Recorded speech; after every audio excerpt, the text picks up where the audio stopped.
폐암 3기. 수술 성공률 60%. 서울 한복판에서 죽을 뻔했습니다. 그런데 91세 할아버지가 제일 먼저 달려왔어요. 아프간 전쟁터에서는 총상 환자들이 제 눈앞에서 죽어갔습니다. 첨단 의료 장비가 있었는데도요.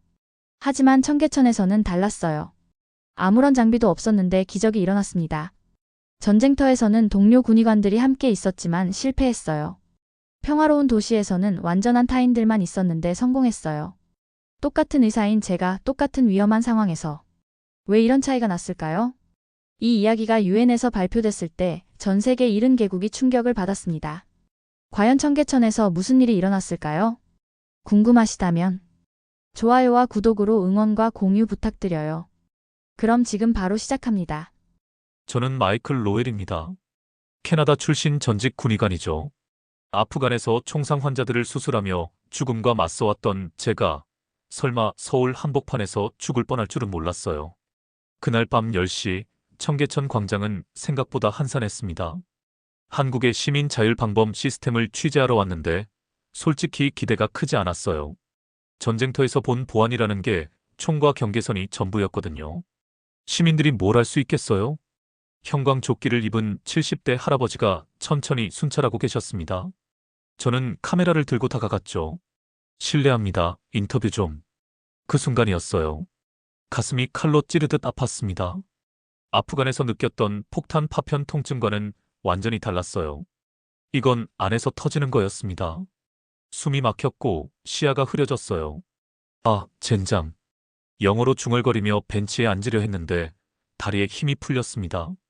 그대로 바닥에 주저앉았어요. 카메라가 바닥에 떨어지며 딸깍 소리를 냈죠. 할아버지가 놀라며 다가오셨어요. 어머, 어떡해? 한국말이라 알아듣지 못했지만 당황하신 건 분명했습니다. 그런데 그분이 망설이시는 거예요. 외국인이니까요. 저는 가슴을 움켜쥐며 헬프, 플리즈 라고 겨우 말했습니다. 그제야 할아버지가 제 옆에 무릎을 꿇으셨어요. 아이고, 괜찮아? 괜찮냐고. 주변을 지나던 사람들이 하나둘 멈춰 섰습니다. 하지만 대부분 멀찌감치 서서 구경만 했어요. 당연하죠. 누가 쓰러진 외국인 때문에 자기 일정을 미루겠어요? 그런데 청소하시던 아주머니가 빠른 걸음으로 오셨습니다. 어떻게 됐어? 할아버지께 묻더니 망설임 없이 제 이마에 손을 대셨어요. 열은 없네. 심장인가?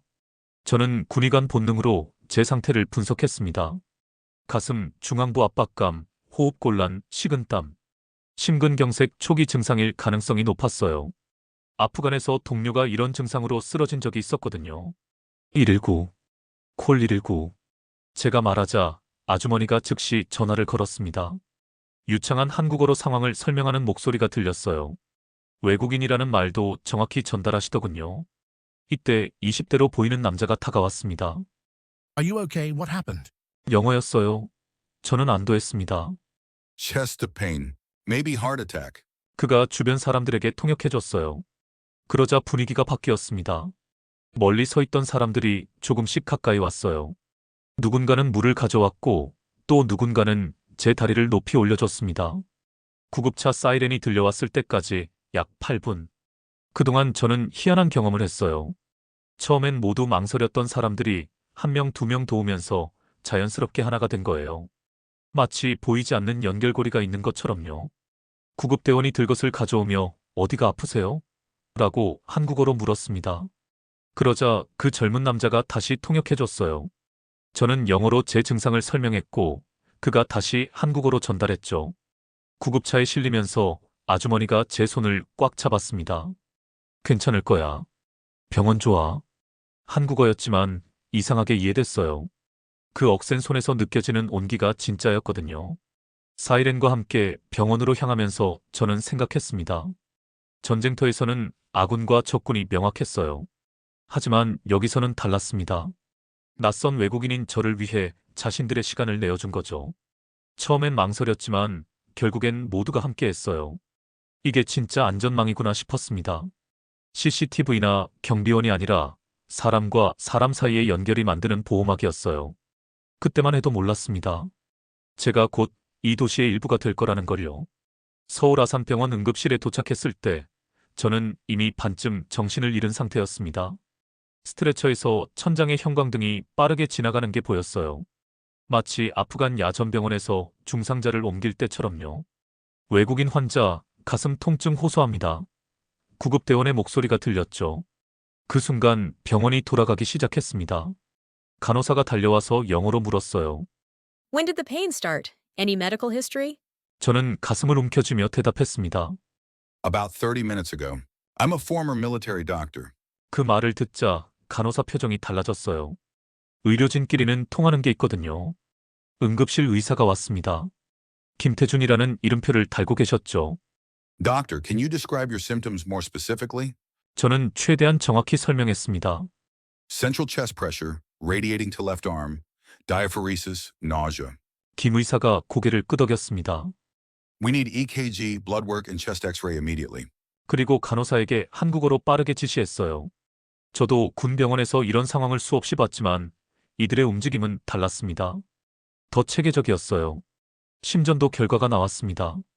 김 의사 표정이 심각해졌어요. Irregular pattern but not typical MI. We need CT scan. 심근경색은 아니라는 말에 안도했지만 뭔가 다른 문제가 있다는 뜻이었죠. CT 촬영실로 이동하면서 저는 불안했습니다. 아프간에서 폭탄 테러 후 동료들을 진단할 때 느꼈던 그 긴장감이 되살아났어요. 환자가 되어보니 정말 다르더라고요. 30분 후 영상의학과 전문의가 왔습니다. 표정이 좋지 않았어요. Dr. Lowell, we found something concerning in your chest CT. 모니터를 가리키며 설명했습니다. 오른쪽 폐에 약 40mm 크기의 덩어리가 있습니다. 그 순간 세상이 멈췄습니다. 폐에 4cm 종괴. 군의관 경험으로 알고 있었어요. 이 크기면 악성일 가능성이 높다는 걸요. 어떻게 보이나요? 제가 물었죠. 불규칙한 여백, 중앙괴사. 확인하려면 생검이 필요하지만 의사가 말을 멈췄습니다. 말하지 않아도 알 수 있었어요. 암일 확률이 높다는 뜻이었거든요. 저는 깊게 숨을 들이쉬었습니다. 아프간에서 생사를 넘나드는 수술을 수없이 했지만 정작 제가 환자가 되니 머리가 하얘졌어요. When can we do the biopsy? Tomorrow morning. But doctor, you need to contact your family. 그 말을 듣는 순간 현실이 와닿았습니다. 캐나다에 있는 가족들에게 뭐라고 말해야 할까요? 한국에서 암 진단을 받았다고? 밤새 잠을 이룰 수 없었습니다. 병실 창문으로 청계천이 보였어요. 몇 시간 전만 해도 그곳에서 취재를 하고 있었는데 지금은 생과 사의 기로에 서 있었죠. 새벽 5시쯤 간호사가 왔습니다. 다크터, 조직 검사 준비하겠습니다. 한국어와 영어를 섞어서 말하더군요. 그런데 이상했어요. 다른 병원 직원들도 그렇고 모두가 저를 그냥 환자가 아닌 동료처럼 대해줬어요. 조직 검사는 국소마취로 진행됐습니다. 바늘이 폐로 들어가는 느낌이 이상했어요. 아프간에서는 늘 남을 치료했는데 이제 제가 치료받는 입장이 됐죠. 검사하는 동안 의사가 계속 영어로 상황을 설명해줬어요. Almost done. Just a little more. 오후 2시 결과가 나왔습니다. 종양내과 김윤수 교수가 직접 왔어요. 나이는 50대 초반쯤 보였는데 인상이 온화했습니다. 로엘 박사님, 조직 검사 결과가 나왔습니다. 제 심장이 다시 뛰기 시작했어요. 김 교수가 천천히 말했습니다. 폐선암입니다. 3기 A단계. 하지만 아직 원격 전이는 없어요. 폐선암 3기. 전이는 없지만 수술이 시급한 상태. 저는 군의관으로서 이 진단이 무엇을 의미하는지 정확히 알고 있었습니다. 지금 당장 수술하지 않으면 생존율이 급격히 떨어진다는 걸요. 시간이 얼마나 남았나요? 제가 물었습니다.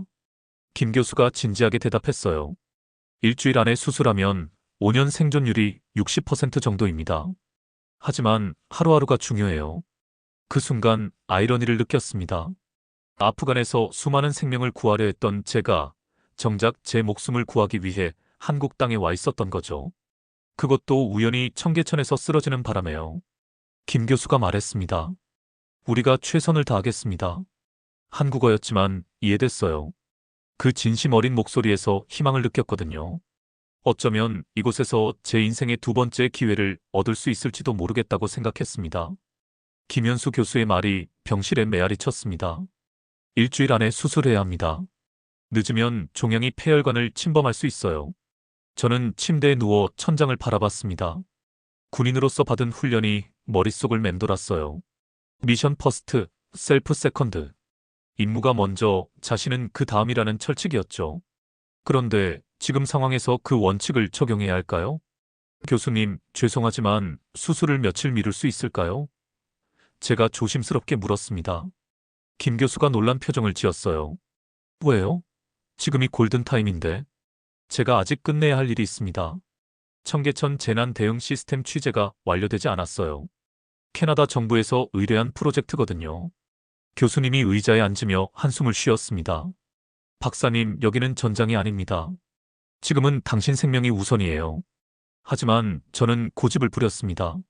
아프간에서 부상당한 동료를 치료하느라 제 부상을 방치했던 기억이 떠올랐어요. 그때도 누군가는 말렸지만 결국 옳은 선택이었거든요. 이틀만 주세요. 이틀 후에 수술 받겠습니다. 김 교수가 심각한 표정으로 말했습니다. 이틀이면 상황이 달라질 수 있어요. 종양이 자랄 수도 있고. 알고 있습니다. 하지만 제가 군의관으로 배운 건 한 사람을 구하기 위해 여러 사람을 위험에 빠뜨리면 안 된다는 거예요. 이 프로젝트가 완성되면 다른 나라 재난 대응 시스템이 개선될 수 있습니다. 그날 밤 저는 병실에서 혼자 고민했습니다. 정말 옳은 선택일까요? 아프간에서는 명확했어요. 총알이 날아다니는 상황에서 동료를 먼저 구하는 게 당연했죠. 하지만 지금은 다릅니다. 새벽 2시쯤 김 교수가 다시 왔습니다.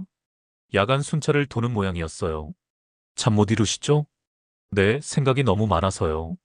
교수님이 창가 의자에 앉았습니다. 박사님, 제가 의사가 된 이유를 아세요? 어릴 때 아버지가 암으로 돌아가셨거든요. 그때 의사가 말했어요. 조금만 더 일찍 왔으면 살릴 수 있었을 텐데. 저는 가만히 들었습니다. 그 후로 깨달았어요. 살릴 수 있는 생명을 포기하는 게 가장 큰 죄라는 걸요. 박사님도 군의관으로서 그런 경험 있으시죠? 맞았습니다. 아프간에서 골든아워를 놓쳐 잃은 동료들이 있었어요. 그때마다 자책했던 기억이 떠올랐습니다. 김 교수가 조용히 말했습니다. 당신을 먼저 구하는 게 미션 실패가 아니에요. 오히려 다음 생명을 구하기 위한 준비일 수도 있어요. 그 말이 가슴에 와닿았습니다. 그동안 제가 고집했던 원칙이 이 상황에서는 맞지 않을 수도 있겠다는 생각이 들었어요. 하지만 이틀만 더 주세요. 제가 청계천에서 만난 사람들이 있어요. 그분들과 약속한 일을 마무리하고 싶습니다. 김 교수가 고개를 끄덕였습니다. 알겠습니다. 하지만 조건이 있어요. 매일 병원에 와서 상태 체크를 받으셔야 해요. 조금이라도 악화되면 즉시 수술합니다. 다음 날 아침 저는 다시 청계천으로 향했습니다. 몸은 힘들었지만 마음은 오히려 가벼웠어요. 김 교수의 말이 계속 떠올랐거든요. 나를 구하는 것도 또 다른 형태의 구원이 될 수 있다는 말이요. 청계천 광장에 도착하니 어제 저를 도와줬던 분들이 보였습니다. 70대 할아버지가 제일 먼저 알아보셨어요. 어제 그 외국인 아저씨 아냐? 괜찮아졌어? 저는 웃으며 대답했습니다. 네, 덕분에 많이 좋아졌어요. 인터뷰 계속해도 될까요? 그분들과 이야기하면서 느꼈습니다. 이들이 보여준 건 단순한 시민의식이 아니었어요. 진짜 가족 같은 따뜻함이었죠. 전쟁터에서는 느낄 수 없었던 평화로운 연대감이었습니다. 청소하시던 아주머니가 말씀하셨어요. 우리가 이 일하는 이유가 뭔 줄 아세요? 돈 때문이 아니에요. 이 동네가 우리 집 같거든요. 그 순간 깨달았습니다. 제가 찾고 있던 건 시스템이 아니라 사람이었어요. 사람과 사람 사이의 진심 어린 연결이 만들어내는 안전망 말이에요. 이틀 후 저는 약속대로 병원에 돌아왔습니다. 김 교수가 웃으며 맞아줬어요. 어떠셨어요? 취재는 잘 끝나셨나요? 네, 정말 값진 경험이었습니다. 저는 진심으로 대답했어요. 이제 수술받을 준비가 됐습니다. 김 교수가 제 어깨를 가볍게 두드렸습니다. 좋습니다. 내일 아침 일찍 시작하겠어요. 최고의 팀을 준비했으니까 걱정하지 마세요. 그날 밤 병실에서 창밖을 바라보며 생각했습니다. 군인으로서의 사명감과 한 인간으로서의 생존 본능 사이에서 균형을 찾은 것 같았어요. 때로는 자신을 먼저 구하는 것도 용기가 필요한 일이라는 걸 배웠습니다. 수술 전날, 저는 마지막으로 청계천을 찾았습니다. 내일이면 수술대에 올라갈 텐데 왠지 이분들께 인사를 드리고 싶었어요. 어쩌면 마지막일 수도 있다는 생각이 들었거든요. 오후 3시쯤 청계천 광장에 도착했습니다. 평일 낮인데도 방범 조끼를 입은 분들이 여러 명 보였어요. 그 중에서 익숙한 얼굴을 찾았습니다. 며칠 전 저를 처음 도와주셨던 박영석 할아버지였어요. 아, 외국인 아저씨. 몸은 어때? 병원에서 뭐라고 하던가? 저는 최대한 밝게 웃으며 대답했습니다. 많이 좋아졌어요. 내일 수술 받기로 했습니다. 박 할아버지 표정이 심각해졌어요. 수술? 많이 아픈 거야? 괜찮아질 거예요. 그런데 할아버지는 어쩜 매일 이곳에 계세요? 직업이신가요? 할아버지가 웃으셨습니다. 직업이라기보다는 나는 예비역이거든. 6.25 때 군대 갔다 온 사람이야. 그 말을 듣는 순간 놀랐습니다. 한국 전쟁 참전 용사셨던 거예요. 정말이세요? 그럼. 그때 나이가 19이었으니까. 지금 91살이지. 전쟁터에서 배운 게 하나 있어. 내가 지킬 수 있는 곳은 내가 지켜야 한다는 거야. 할아버지의 눈빛이 달라졌습니다. 전쟁을 겪은 사람만이 가질 수 있는 깊이가 있었어요. 저도 아프간에서 그런 눈빛을 본 적이 있었거든요. 여긴 우리가 지킵니다. 할아버지가 가슴을 펴며 말씀하셨어요. 경찰도 좋고 CCTV도 좋지만 결국 사람이 사람을 지키는 거야. 그때 다른 방범대원 분이 다가왔습니다. 50대 중반쯤 보이는 이철수 씨였어요. 박 할아버지, 누구세요? 며칠 전에 여기서 쓰러진 외국인 기자야. 내일 수술한다는구만. 이철수 씨가 제게 인사했습니다. 안녕하세요. 저도 군대 다녀왔어요. 해병대 출신입니다. 순간 동질감이 느껴졌어요. 저는 캐나다군 의무병과 출신입니다. 그럼 우리 동료네요. 이철수 씨가 반가워하며 제 손을 잡았어요. 군의관이면 얼마나 힘들었겠어요. 전쟁터에서 우리는 벤치에 앉아 이야기를 나눴습니다. 이철수 씨는 베트남전에 참전했다고 하더군요. 군 생활 얘기를 하다 보니 자연스럽게 마음이 열렸어요. 왜 이 일을 하세요? 제가 물었습니다.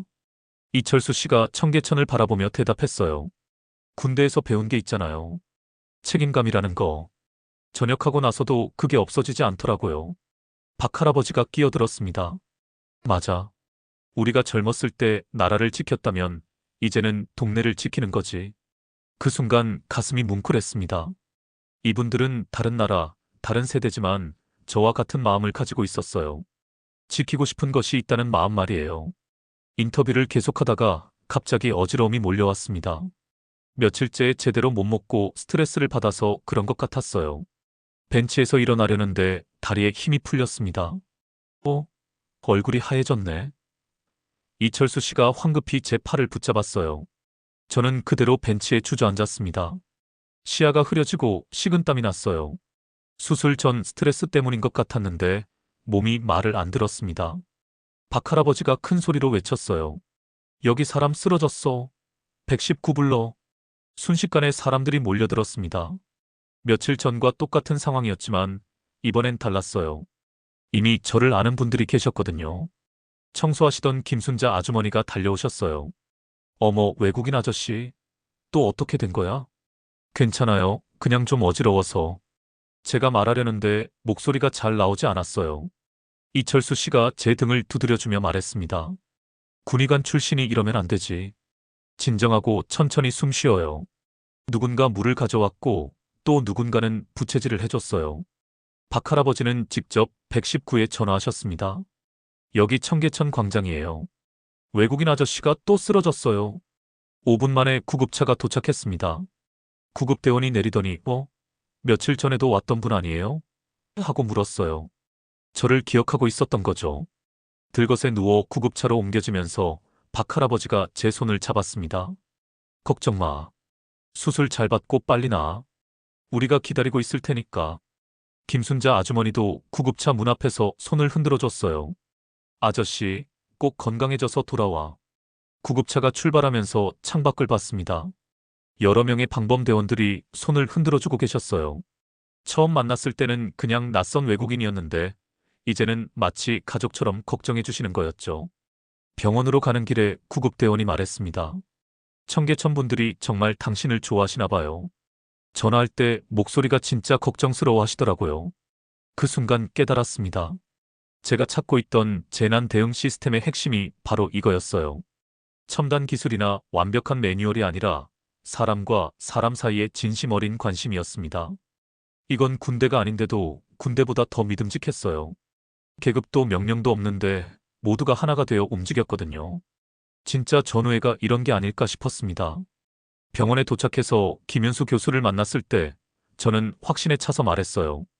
교수님, 제가 찾던 답을 찾았습니다.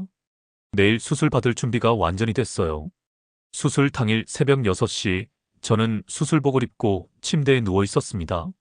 8시간짜리 대수술을 앞두고 있었죠. 폐의 절반을 잘라내고 림프절까지 제거하는 복잡한 수술이었어요. 김현수 교수가 수술 전 마지막 상담을 왔습니다. 걱정되죠? 자연스러운 거예요. 아프간에서 수술은 많이 해봤지만 받아본 건 처음이라. 저는 솔직히 말했어요. 의사와 환자는 정말 다른 입장이더라고요. 오늘 수술팀을 소개해드릴게요. 김 교수가 문을 열자 여러 명의 의료진이 들어왔습니다. 흉부외과 박민수 교수, 마취과 정수연 교수, 그리고 오늘 담당 간호사분들이에요. 박민수 교수가 악수를 청했습니다. 20년째 폐암 수술을 하고 있어요. 걱정하지 마세요. 정수연 마취과 교수도 친근하게 말했어요. 군의관 출신이라 들었어요. 수술 중에 궁금한 게 있으면 말해주세요. 설명해 드릴게요. 간호사분들도 한 명씩 인사해줬습니다. 김미영 수간호사, 이지은 간호사, 박수진 간호사. 모두 10년 이상 경력자들이라고 했어요. 수술실로 이동하면서 저는 아프간의 야전병원을 떠올렸습니다. 그곳에서는 늘 응급 상황이었어요. 폭탄 파편 수술, 총상치료, 죽음과 맞서 싸우는 전투 같았죠. 하지만 여기는 달랐습니다. 모든 게 차분하고 체계적이었어요. 수술실에 들어가니 첨단 장비들이 가득했습니다. 3D 내시경, 로봇 수술 시스템. 아프간에서는 상상도 못할 환경이었죠. 마취가 시작됐습니다. 정수연 교수가 말했어요. 천천히 숫자를 세어보세요. 10부터 거꾸로. 10, 9, 8. 의식이 흐려지면서 마지막으로 생각한 건 청계천 사람들이었어요. 박영석 할아버지, 이철수 씨, 김순자 아주머니. 모두들 제 수술이 잘 되길 기다리고 계실 거였죠. 수술이 시작됐습니다. 물론 저는 의식이 없었지만 나중에 들은 이야기로는 정말 대단했다고 해요. 박민수 교수가 집도의로 폐를 열었습니다. 종양이 생각보다 크네요. 하지만 경계가 깨끗해 보입니다. 흉부외과 레지던트들이 보조했고 마취과에서는 계속 제 상태를 모니터링했어요. 혈압, 맥박, 산소 포화도 모든 수치를 실시간으로 체크했죠. 3시간째 종양 제거가 시작됐습니다. 4cm 크기의 악성 종양이었는데 다행히 주변 조직과의 유착이 심하지 않았다고 해요. 신경 손상 없이 깨끗하게 제거됐습니다. 박 교수의 목소리에 안도감이 묻어났어요. 하지만 진짜 어려운 건 그 다음이었습니다. 림프절 제거 작업이었거든요. 암 전이를 막기 위해서는 주변 림프절을 모두 제거해야 했어요. 김현수 교수가 직접 림프절을 하나씩 확인했습니다. 이건 깨끗하고 이것도. 다행히 전이된 흔적이 없네요. 6시간째 폐 절제 수술이 마무리됐습니다. 오른쪽 폐의 3분의 1을 제거했다고 해요. 남은 폐가 기능을 제대로 할 수 있는지가 관건이었죠. 호흡 기능 테스트 해보겠습니다. 마취과에서 인공호흡기를 조절했어요. 다행히 남은 폐가 정상적으로 작동했습니다. 수술 8시간째 마지막 봉합이 시작됐습니다. 간호사들이 완벽하게 호흡을 맞춰 도구를 건네줬어요. 정말 한 팀이었죠. 수술 완료됐습니다. 박민수 교수가 마지막 실밥을 마무리하며 말했어요. 종양 완전 제거, 림프절 전이 없음, 신경 손상 없음. 성공적입니다. 수술실에 박수가 터졌습니다. 8시간 동안 긴장했던 의료진들이 서로 격려했어요. 제가 의식을 되찾은 건 중환자실에서였습니다. 목이 마르고 온몸이 아팠지만 살아있다는 걸 느낄 수 있었어요. 김현수 교수가 제일 먼저 왔습니다. 로엘 박사님, 어떠세요? 살아있네요. 제가 겨우 말했어요. 목소리가 거의 안 나왔거든요. 수술이 대성공이었어요. 종양을 완전히 제거했고 림프절에도 전이가 없었습니다. 5년 생존율이 85%까지 올라갔어요. 그 말을 들으니 눈물이 났습니다. 아프간에서는 죽을 뻔한 동료를 살리는 게 제 일이었는데 이번에는 제가 살아난 거였죠. 박민수 교수도 왔어요. 힘든 수술이었지만 결과가 정말 좋습니다. 폐의 기능도 예상보다 잘 회복되고 있어요. 간호사들도 번갈아가며 상태를 체크해줬습니다. 아프간 야전병원과는 정말 달랐어요. 여기서는 환자 한 명 한 명이 소중했거든요. 청계천 분들이 안부를 물어보셨어요. 김미영 수간호사가 말했어요. 박 할아버지께서 직접 전화하셨대요. 그 말을 듣고 또 눈물이 났습니다. 가족도 아닌데 이렇게 걱정해주다니요. 중환자실 창문으로 서울 시내가 보였습니다. 저 멀리 청계천도 보이는 것 같았어요. 며칠 전까지만 해도 죽을 줄 알았던 제가 이제 새로운 삶을 시작할 수 있게 됐죠. 그때 깨달았습니다. 군대에서도 못 해낸 걸 이 평범한 도시의 평범한 사람들이 해냈다는 걸요. 그들은 제게 단순히 의료 서비스를 제공한 게 아니라 진짜 생명을 선물해 준 거였어요. 수술 후 사흘째 저는 일반 병실로 옮겨졌습니다. 중환자실에서 나올 수 있다는 건 회복이 순조롭다는 뜻이었어요. 가슴에는 아직 배액관이 달려 있었지만 숨쉬기가 훨씬 편해졌죠. 새로운 병실은 6인실이었습니다. 다른 환자분들과 함께 지내게 됐어요. 옆 침대의 김태호 할아버지는 위암 수술을 받으신 분이었고 맞은편엔 교통사고로 입원한 젊은 분도 계셨어요. 점심 식사 후 간호사가 병실 TV를 켜줬습니다. 재활운동 프로그램 시간이에요. 함께 보시면서 간단한 운동하세요. 그런데 깜짝 놀랐습니다. TV 화면에 익숙한 장소가 나왔거든요. 청계천이었어요. KBS 다큐멘터리 스페셜 시민이 만드는 안전한 도시 청계천 자율방범의 현장입니다. 제 심장이 뛰기 시작했어요. 설마 제가 취재했던 내용이. 화면에 박영석 할아버지가 나타났습니다. 형광조끼를 입고 청계천을 순찰하는 모습이었어요.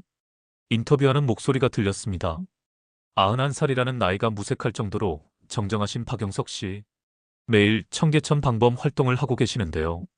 박 할아버지가 카메라를 보며 말씀하셨어요. 나이가 많다고 가만히 앉아 있을 수는 없지. 젊었을 때 나라를 지켰으니 이제는 동네를 지켜야지. 저는 침대에서 몸을 이렇게 앉았습니다. 혹시 제가 나오는 건 아닐까 싶어서요. 이어서 이철수 씨 인터뷰가 나왔습니다. 해병대 출신이라 몸에 밴 게 있어요. 책임감이라는 거. 누군가는 해야 할 일이잖아요. 김순자 아주머니도 나오셨어요. 이 일하면서 보람을 느껴요.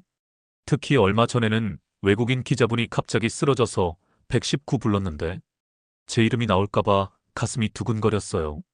그분이 우리 한국 시스템을 취재하러 왔다더라고요. 캐나다에서 온 군의관 출신이라고 하던데 지금 수술받고 계신데요. 옆 침대 김태호 할아버지가 고개를 돌리셨어요. 혹시 그 외국인이? 저는 당황해서 손을 흔들었습니다. 아니에요. 하지만 할아버지는 이미 눈치채신 것 같았어요. 캐나다에서 온 군의관?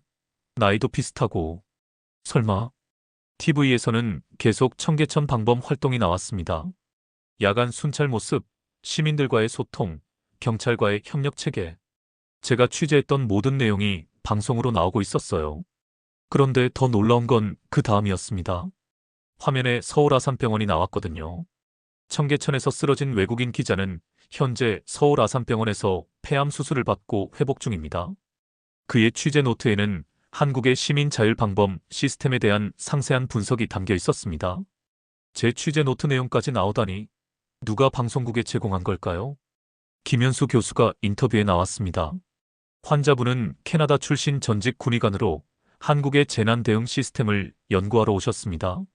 청계천에서 응급 상황이 발생했을 때 시민들의 신속한 대응이 생명을 구한 사례라고 할 수 있죠. 이때 간호사가 병실로 들어왔어요. 김미영 수간호사였는데 TV를 보더니 웃으셨습니다. 로엘 박사님 유명해지셨네요. 청계천 분들이 계속 안부 전화주세요. 귤도 2박스나 보내셨어요. 정말이었습니다. 창가 탁자에 귤이 가득 담긴 상자가 2개나 놓여 있었어요. 언제 가져다 놓으신 거죠? 김태호 할아버지가 확신에 찬 목소리로 말씀하셨어요. 당신이 그 외국인 기자 맞구만. TV에서 나이도 비슷하고. 더 이상 숨길 수 없었습니다. 네, 맞습니다. 어머, 진짜야? 맞은편 침대 환자분도 놀라셨어요.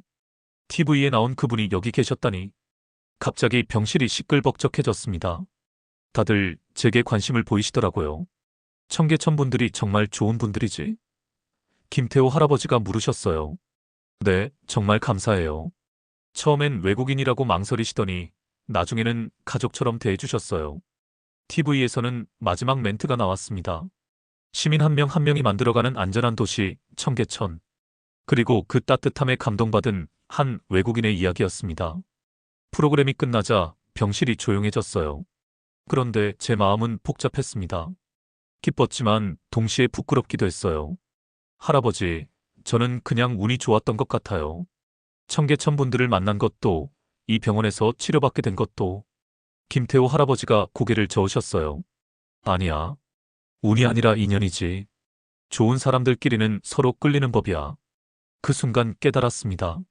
제가 청계천에서 경험한 건 단순한 우연이 아니었어요. 이 도시에는 정말 특별한 무언가가 있었던 거죠. 사람들이 서로를 진심으로 걱정하고 낯선 사람도 가족처럼 품어주는 문화. 그게 바로 제가 찾고 있던 재난 대응 시스템의 핵심이었어요. 간호사가 다시 들어와서 말했어요. 박사님, 청계천에서 온 분들이 면회 신청하셨는데요. 내일 오후에 뵐 수 있으시겠어요? 제 가슴이 따뜻해졌습니다. 네, 꼭 뵙고 싶어요. TV 화면은 이미 다른 프로그램으로 바뀌었지만 제 마음속에는 청계천 사람들의 얼굴이 선명히 남아 있었어요. 이제야 알겠더라고요. 제가 이곳에서 치료받은 건 의학적 기적이 아니라 사람의 마음이 만든 기적이었다는 걸요. 다음 날 오후 2시 간호사가 들어왔습니다. 로엘 박사님, 면회객들이 오셨어요. 제 가슴이 뛰기 시작했어요. 청계천 분들이 정말 오신 건가요? 수술 후 일주일 만에 그분들을 다시 뵙게 된 거였죠. 병실 문이 열리더니 익숙한 얼굴들이 나타났습니다. 박영석 할아버지가 제일 먼저 들어오셨어요. 손에는 큰 봉지를 들고 계셨죠. 어서 와, 아저씨. 많이 좋아졌네. 할아버지의 밝은 목소리였어요. 뒤이어 이철수 씨, 김순자 아주머니, 그리고 청계천 방범대원 몇 분이 더 들어오셨습니다. 순간 6인실 병실이 북적거렸어요. 어머, 생각보다 멀쩡하네. 김순자 아주머니가 제 얼굴을 살펴보며 말씀하셨어요. TV에서 볼 때는 많이 아파 보였는데. 저는 침대에서 일어나려 했지만 박영석 할아버지가 손을 내저으셨어요. 아니야, 그냥 누워있어. 환자가 뭘 일어나냐? 이철수 씨가 제 옆에 의자를 놓고 앉으셨습니다. 수술 잘 됐다고 들었어요. 다행이에요, 정말. 네, 덕분에 잘 됐어요. 근데 어떻게 다들? TV 보고 깜짝 놀랐지 뭐야? 한 방범대원이 웃으며 말했어요. 우리 동네 유명 인사가 된 거 아냐? 김순자 아주머니가 봉지를 열어서 보여주셨어요. 이거 우리가 직접 담근 김치야. 병원 음식이 싱거우니까 이것 좀 먹어. 정말 김치통이 들어있었어요. 게다가 밑반찬도 여러 개 준비해 오셨더라고요. 아주머니, 이런 걸 언제? 제가 말하려는데 목이 메었어요. 뭘? 가족인데 이 정도는 해야지. 아주머니가 당연하다는 듯 말씀하셨어요. 그 순간 정말 눈물이 날 뻔했습니다. 가족이라고 하셨거든요. 캐나다에 있는 진짜 가족들도 아직 제 수술 소식을 모르는데 이분들은 이렇게 챙겨주시는 거였어요. 옆 침대 김태호 할아버지가 관심 있게 지켜보시더니 말씀하셨어요. 이분들이 청계천에서 로엘 씨 도와주신 분들인가 보네. 박영석 할아버지가 고개를 끄덕였어요. 맞아요. 우리 동네 사람이 됐거든요. 동네 사람? 저는 놀라서 물었어요. 이철수 씨가 웃으며 설명했습니다. 아저씨가 여기서 수술 받는 동안 우리가 매일 기도했어요. 이제 우리 청계천 명예시민이야. 다른 방범대원이 끼어들었어요. 맞아. 태어나면 청계천 완주 같이 하자고 했잖아. 완주요? 제가 고개를 갸우뚱했어요. 김순자 아주머니가 설명해 주셨어요. 청계천을 처음부터 끝까지 걷는 거야. 한 8km 정도 돼. 건강해지면 우리랑 같이 걸어보자고. 저는 가슴이 벅차올랐습니다. 이분들은 제가 회복되기를 진심으로 바라고 계셨어요. 그것도 함께할 미래까지 계획하시면서요. 근데 아저씨, 캐나다 가족들은 알고 있어? 한 분이 물었어요. 저는 부끄럽게 고개를 저었습니다. 아직 말하지 못했어요. 걱정시키고 싶지 않아서. 박영석 할아버지가 진지하게 말씀하셨어요. 그러면 안 되지. 가족이 제일 중요한 거야.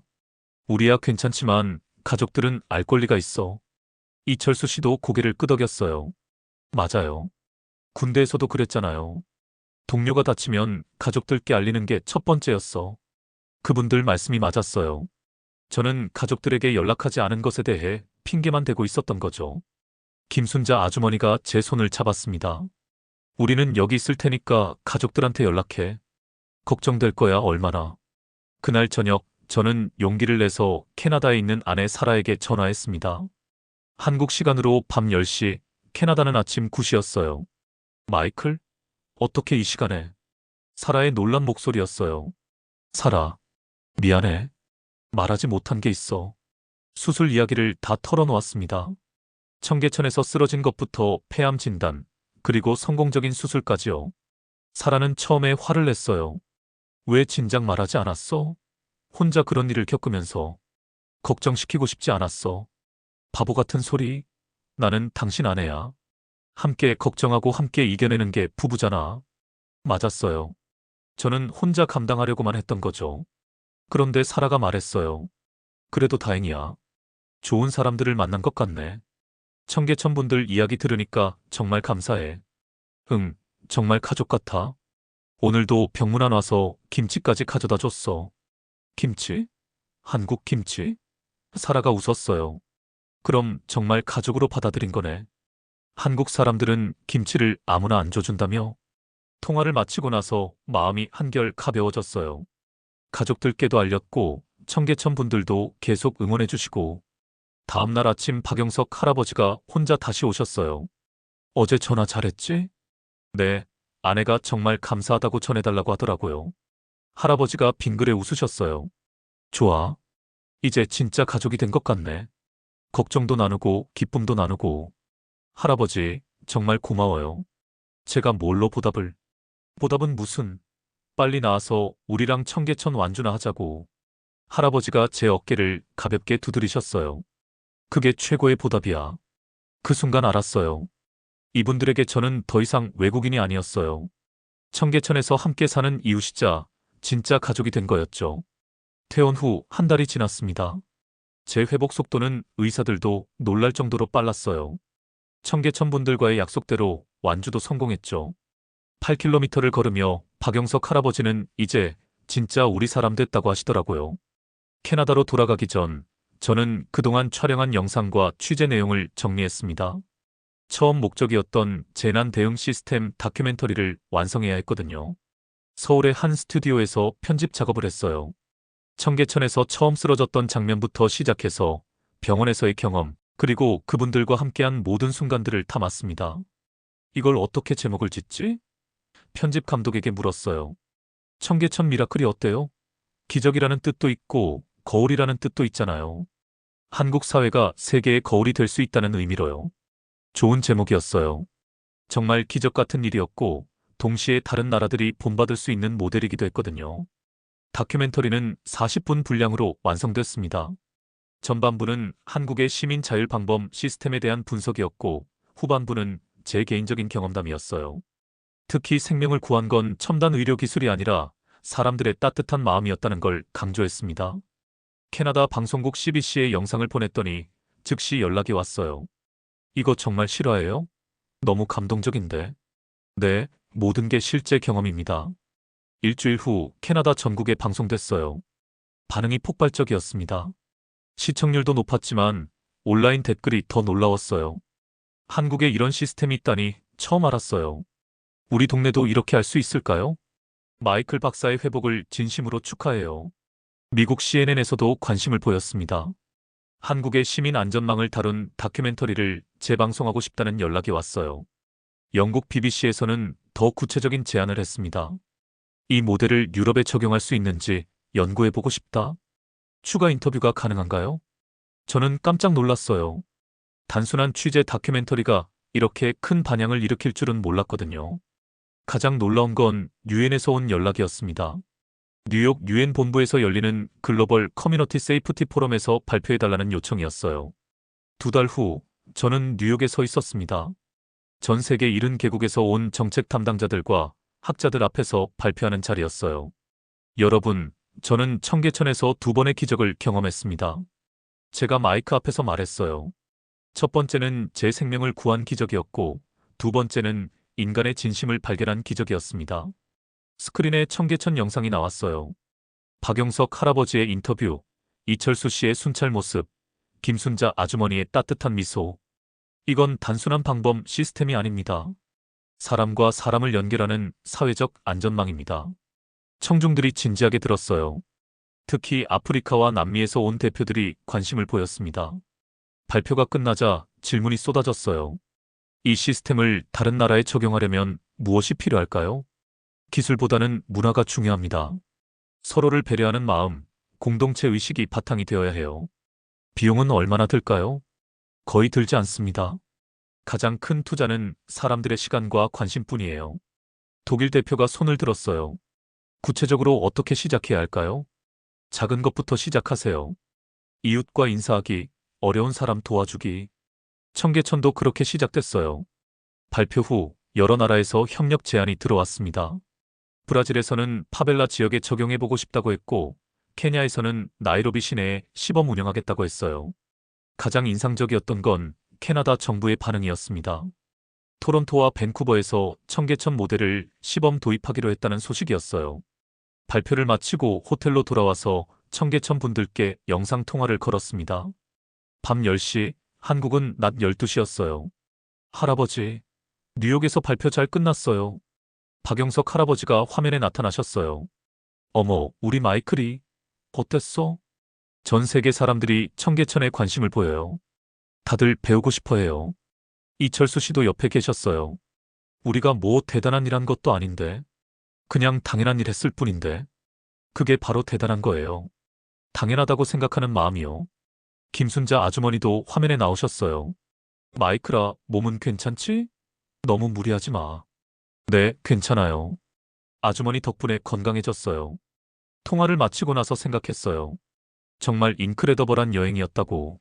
취재차 온 한국에서 생명도 구하고 진짜 가족도 만나고 세계적인 프로젝트까지 하게 되다니. 다음날 아침 호텔에서 한국 뉴스를 봤어요. 캐나다 출신 마이클 로엘 박사 유엔에서 청계천 모델 소개. 전 세계 70개국 관심이라는 기사가 나왔더라고요. 제 휴대폰에 박영석 할아버지께서 문자를 보내셨어요. 우리 마이클이 세계적인 사람 됐네. 자랑스럽다. 빨리 한국 와서 청계천 완주 또 하자. 저는 웃으면서 답장했어요. 네, 곧 갈게요. 이번엔 사라도 데리고 가서 할아버지들께 인사시켜드릴게요. 창밖으로 뉴욕의 마천루가 보였지만 제 마음은 이미 청계천에 가 있었어요. 그곳에서 배운 건 기술이 아니라 진심이었고 치료받은 건 병이 아니라 마음이었어요. 그리고 이제 그 마음을 전 세계와 나누게 된 거죠. 지금도 박영석 할아버지는 청계천을 지키고 계세요. 91세의 나이에도 말이죠. 김순자 아주머니는 여전히 저에게 김치를 보내주시고요. 저는 이제 알고 있어요. 진짜 기적은 기술이 아니라 마음에서 시작된다는 걸요. 여러분 주변에도 이런 따뜻함이 있을 거예요. 조금만 관심을 기울인다면요. 이 영상이 도움이 되셨다면 좋아요와 구독 부탁드려요. 더 많은 감동 실화로 찾아뵙겠습니다.